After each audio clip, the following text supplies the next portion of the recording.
Na batalha permaneceremos em fé. Se exércitos seguirem contra nós, não seremos abalados, não seremos abalados, não seremos abalados.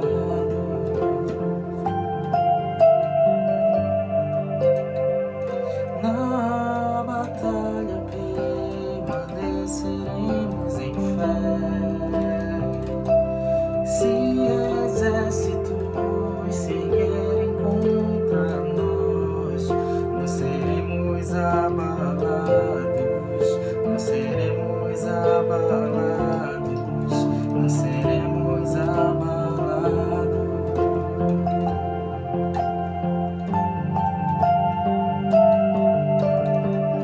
Quando vier intensa escuridão, não temerá o nosso coração. A esperança nasce com a luz. Deus é por nós, Ele é o vencedor.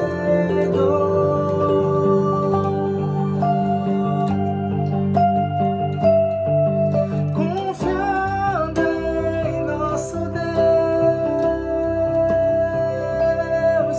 e em seu eterno amor, não seremos abalados, não seremos abalados, não seremos abalados.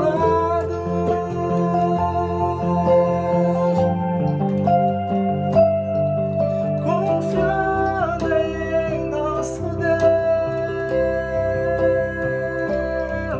e em seu eterno amor, não seremos abalados, não seremos abalados, não seremos abalados.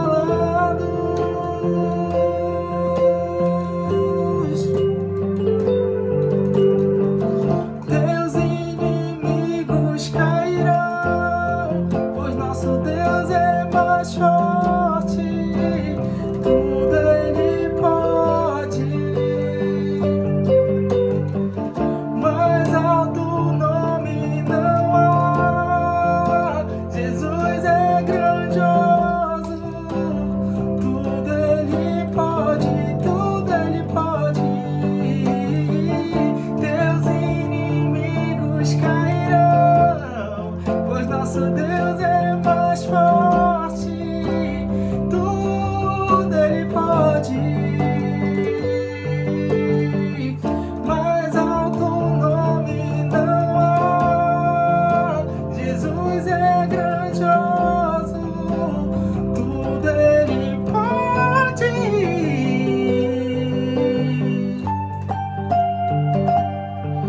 Confiando em nosso Deus, em seu eterno amor, não seremos abalados, não seremos abalados, não seremos abalados.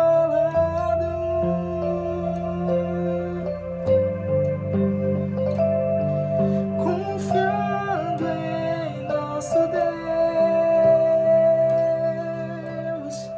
e em seu eterno amor, não seremos abalados, não seremos abalados, não seremos abalados.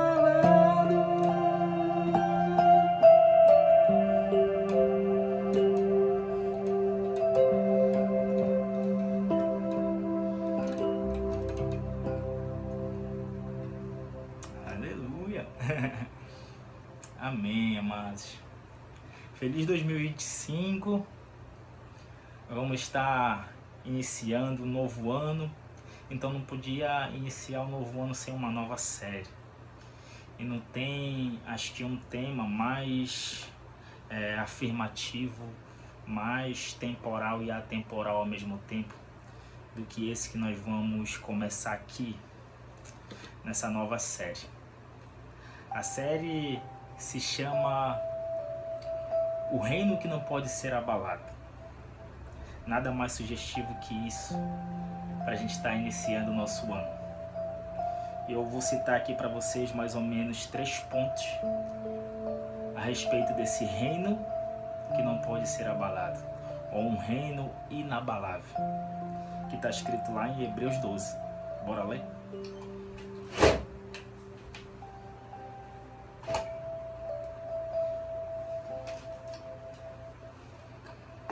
Hebreus 12, lá no finalzinho de Hebreus 12, fala assim mesmo. Hebreus 12, 28, último verso de Hebreus 12. Fala assim mesmo.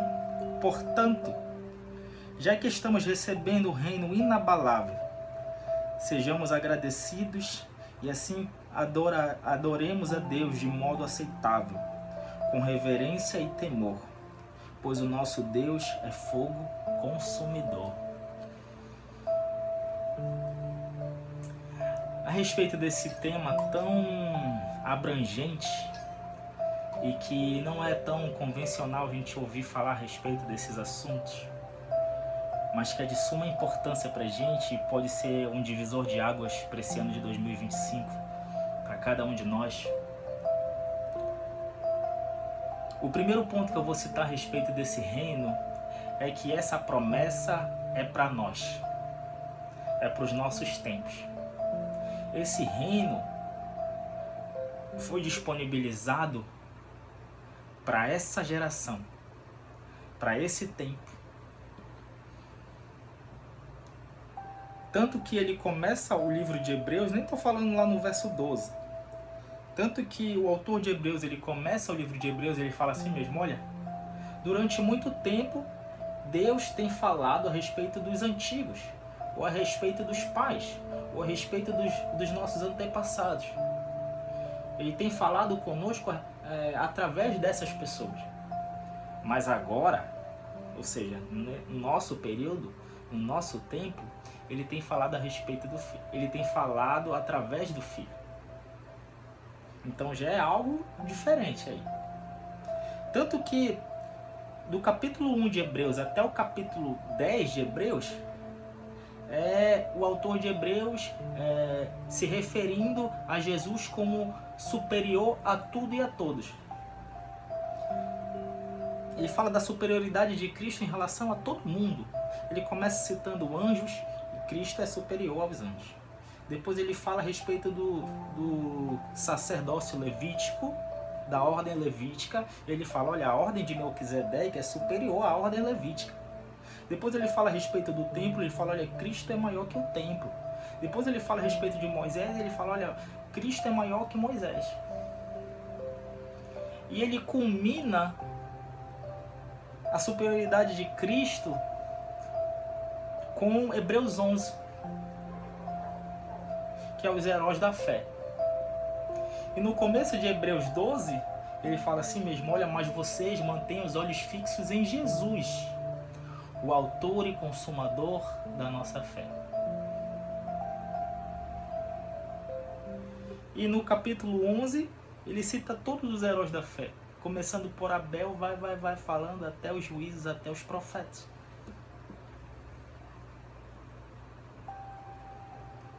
E sabe o que é o mais engraçado nisso tudo? Que no verso 13, ele fala assim mesmo, no verso 13 de Hebreus 12. De Hebreus 12. No verso 13... Não, de Hebreus 11. No verso 13 de Hebreus 11 e no verso 38 de Hebreus 11. Ele fala assim mesmo, todas essas pessoas... Quem são todas essas pessoas? Todos os heróis da fé. Começando por Abel. Não vou entrar no mérito aqui porque ele não cita Adão. Mas eu creio na salvação de Adão, mas esse não é o foco do vídeo. Mas ele começa os heróis da fé por Abel. Não está todo mundo lá, mas está os representantes. E no verso 13 de Hebreus 11 e no verso 38 ele fala assim: mas essas pessoas, elas foram testemunhas, elas viveram pela fé, elas cumpriram com o seu chamado, elas foram até o fim naquilo que tinha sido proposto a elas, mas elas não receberam a promessa. 2 vezes no mesmo capítulo ele fala isso. Todas essas pessoas foram muito legais, todos eles, Davi, Enoque, Moisés, Noé, foram incríveis. Mas ele fala lá no final de Hebreus 11, ele fala: olha, mas Deus tinha preparado algo para nós além, superior a essa promessa. Aquilo que era um mistério estava oculto e foi a nós revelado, Cristo em nós, esperança da glória, como diz Colossenses capítulo 1. Foi revelado algo superior para a gente e para os nossos tempos. Então, o primeiro ponto a gente bate aqui: essa promessa é para nós. Eles foram muito fiéis naquilo que foi proposto para eles, mas o que a gente recebeu, tanto que o salmista Davi, em muitas ocasiões da história dele que foi registrada, ele teve menções proféticas, como no Salmo 110, por exemplo. É Salmo 110 ou Salmo 122, não lembro agora. Que ele é um salmo messiânico e ele cita palavras de Jesus que só foram ditas muitos centenas de anos depois. Ele fala: olha, foram furadas minhas mãos e os meus pés. Eu olhei para o meu pai em um determinado momento e ele estava virado de costa para mim e eu falei: Eli, Eli, lama sabachthani. Ou seja, Davi estava sendo um profeta ali. E tem um salmo de Davi que ele fala assim mesmo: bem-aventurados são vocês. Mais uma vez ele estava tendo um vislumbre profético, ele estava olhando para a nossa geração, ele estava olhando para os nossos tempos, ele fala: olha, bem-aventurados são vocês. Aqui em Deus não imputa pecados. Estava olhando para a nova aliança. Estava olhando para esse reino que é para os nossos tempos. Não é um reino vindouro somente para quem acredita no milênio. Quando a gente vai receber esse reino, quando Cristo vier na sua segunda vinda e nós vamos reinar com Ele. Não, é para esses tempos. Não é somente quando a gente morrer e ir para o céu, quando nós formos arrebatados, para quem acredita nesses detalhes e nós vamos receber um reino. Não. João Batista pregou a mesma coisa que Jesus. E os dois falaram: olha, arrependei-vos porque é chegado o reino dos céus. Ou seja, o reino dos céus chegou. Desfrutem. Arrependimento é mude a mente de vocês, expanda a mente de vocês, porque essa mente que vocês estão agora, vocês não vão conseguir entender e muito menos desfrutar desse reino, porque ele começa pela fé, o meio a fé e o processo todo é pela fé. Só que não é algo totalmente invisível, não é algo totalmente imaterial, não, é coisas que a gente consegue tocar também. Faz parte do reino. O próprio Jesus fala assim mesmo: olha, muitos se levantarão e dirão: olha, o reino dos céus está ali, o reino dos céus é por ali. Mas Jesus fala: olha, não acreditem neles, em qualquer coisa que vos é dito, porque o reino dos céus já está dentro de vocês. E o reino dos céus, ele se assemelha em muitas passagens da Bíblia com vida eterna. Em João 17, Jesus fala na sua oração sacerdotal, ele fala: olha, Pai, que eles recebam a vida eterna. E a vida eterna é esta: que eles conheçam a Ti como o único Deus verdadeiro e a Jesus Cristo a quem Tu enviaste. Em outra passagem, em Romanos 6, se eu não me engano, ele fala que o salário do pecado é a morte, mas o dom gratuito de Deus é a vida eterna em Cristo Jesus. Então, o reino dos céus e a vida eterna são, em várias passagens, eles são similares. Ele está falando para a gente desfrutar desde agora É claro que nós vamos receber um corpo glorificado, um tempo vindouro, que nós vamos desfrutar das coisas 100%, de forma plena, de forma genuína, mas nós já podemos receber do reino dos céus. Está desfrutado, está disponibilizado para a gente. E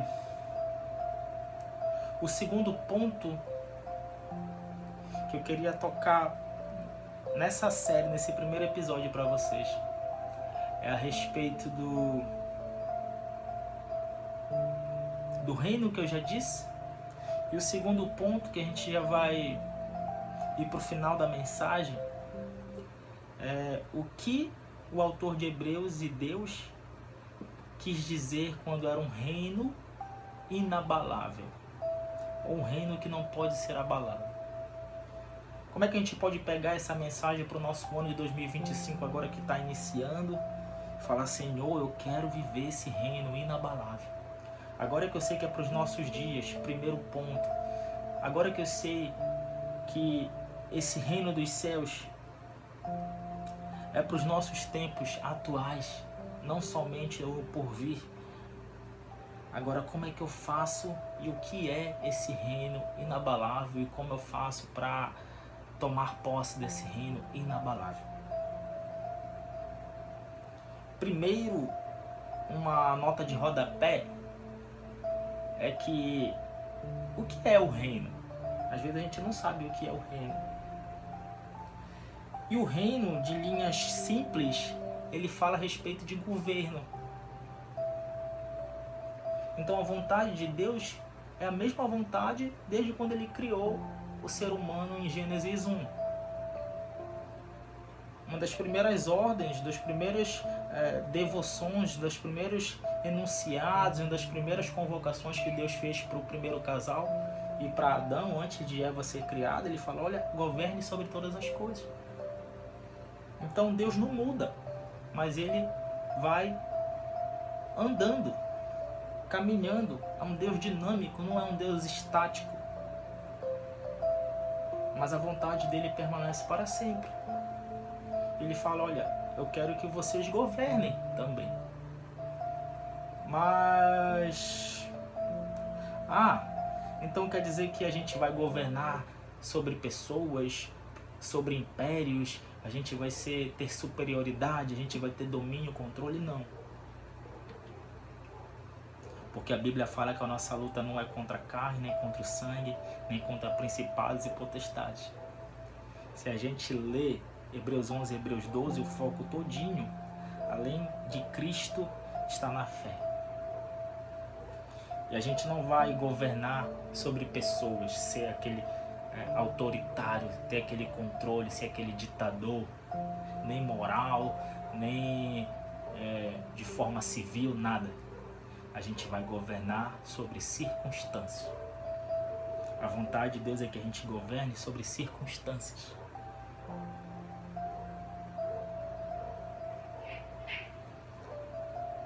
Se Jesus, ele falou a uma figueira, ele amaldiçoou uma figueira e aquela figueira secou, nós também podemos fazer a mesma coisa com circunstâncias, com doenças, com maldições, com correntes, com levantes. Primeiro, mantendo os olhos fixos em Jesus, o autor e consumador da vossa fé. Pois o próprio Hebreus 11 fala que sem fé é impossível agradar a Deus. A gente primeiro tem que crer que Ele existe, que Ele é galardoador daqueles que o buscam. Então, como é que a gente governa sobre circunstâncias? É justamente se deparando com elas, diante delas e falando aquilo que não é visível. E falando aquilo que não se espera. Porque fé é isso. Esse é o nosso reino, esse é o nosso governo. Essa é a vontade de Deus. Até que as coisas que não são visíveis, até que as coisas que não são materiais, elas vão tomando forma. Então como é que eu falo, como é que eu lido com aquele meu parente que é um viciado? Como é que eu lido com o meu marido, com a minha mulher que é alcoólatra? vai tratando com a mesma ótica, com a mesma visão e com as mesmas palavras que sairiam da boca de Jesus. Totalmente pela fé. Quando ele esperar alguma coisa, uma retribuição, alguma coisa mal, a gente não fala. A gente fala aquilo que a gente espera, aquilo que não se vê. Como diz Romanos capítulo 6, Deus chama os que não são como se já fossem. Então trate aquilo que você não está vendo como se você vai ver no futuro, ou como você espera ver. Que aquilo vai como se fosse uma semente jogada em terra fértil. A gente vai colher primeiro 30 por 1, depois a gente vai colher 60 por 1, depois a gente vai colher 100 por 1. Eu creio nesse tipo de mensagem. Eu creio nesse tipo de reino. Nas regiões celestiais, pois a nossa luta não é contra aquilo que a gente pode tocar propriamente dito, mas os nossos principais adversários estão nas regiões celestiais. E a gente derrota eles pela fé, falando aquilo que a gente não vê, enxergando aquilo que a gente não vê, usufruindo daquilo que a gente não vê, mas aquilo que a gente espera. E por último, é um reino, que agora a gente já aprendeu o que é reino, que é um governo, que não pode ser abalado. Logo, a gente percebe, interpretando o texto, que um reino inabalável não é aquele reino que não é atingido, que não é ferido, que não tem lutas, que não tem guerras. Não, ele tem, só que ele não é abalado. Os alicerces dele não são feridos, não são alcançados, porque a gente construiu a nossa casa sobre a rocha. E uma casa edificada sobre o monte não tem como se esconder. Então nós vamos sofrer talvez perseguição, sim. Nós vamos chorar, sim. Nós vamos sentir a dor do luto, sim. Mas quando a gente mantém os nossos olhos fixos em Jesus, o autor e consumador da nossa fé, pois ele abriu para nós um novo e vivo caminho, pois a vontade dele é que nós governássemos, e ele nos chama de co-herdeiros com Cristo, ele nos chama de embaixadores do reino, da sua herança, das suas promessas que ele outorgou para cada um de nós. Ele fala, olha, você pode sofrer, sim, mas você não vai ser abalado.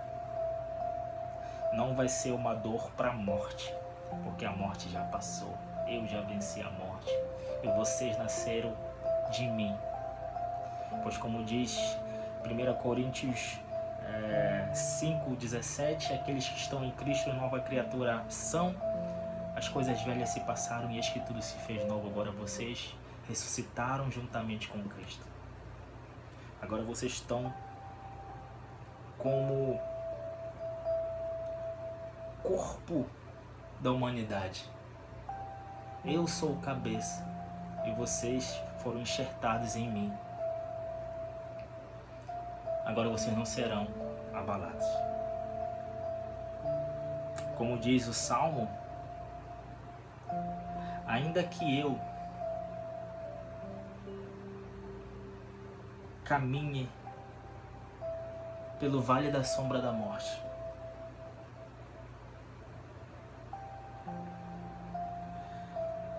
ainda que o salmista Davi fala, ainda que eu visualize, esteja em um local totalmente inóspito, o Senhor está comigo. Ele me leva a pastar em pastos verdejantes. Ele me leva às águas tranquilas. E somos nós que somos induzidos e nos colocamos em posições em que nós nos encontramos em vale de ossos secos, nos lamaçais dessa vida. Mas como diz Colossenses capítulo 1, ele nos libertou do império das trevas e nos transportou para o reino do Filho do seu amor. Nós fomos transportados desse lugar. Agora a nossa posição fidedigna maior, a revelação maior, é esse governo que não pode ser abalado. Então ser ferido pode ser mágoas, pode ser decepções, pode ser angústias, pode ser, mas não será por muito tempo, pois maior é o que está em nós do que o que está no mundo. Como diz Romanos capítulo 8, verso 32, aquele que não poupou seu próprio filho, antes vos entregou, como não nos dará juntamente com ele de graça todas as demais coisas? Então nós estamos em volta, quando você for ver a thumb aí, nós estamos em volta de um castelo de muros fortes, onde o edificador, onde o guarda de Israel não cochila, não dormita, e ele nunca perdeu uma só batalha. É isso que nos protege, é isso que nos blinda. Nós estamos dentro desse castelo, nós estamos dentro desse governo, nós estamos dentro desse reino, nós estamos dentro dessa fortaleza, que é o próprio Cristo, que é o fundador, que é a própria matéria-prima, e nós posicionados pela fé. Vamos nos colocar, vamos ter atitude de pessoas desse estado, dessa posição, deste lugar, desta determinação. Que tipo de postura, que tipo de reação, que tipo de comportamento uma pessoa que está neste lugar, que foi liberta do império das trevas e foi transportado para o reino do Filho do seu amor, que tipo de comportamento, que tipo de reação esses reis que estão governando dentro dessa fortaleza, que pode ter guerras, sim, mas que nós estamos em um reino que jamais será abalado, porque o nosso general, o nosso juiz, o nosso rei dos reis nunca perdeu uma só batalha. Fique com Deus, espero que você possa desfrutar lições dessa mensagem. Assiste de novo. Se você não entendeu alguma coisa, escreve aqui alguma dúvida que você possa ter e a gente se vê até o episódio 2. A paz.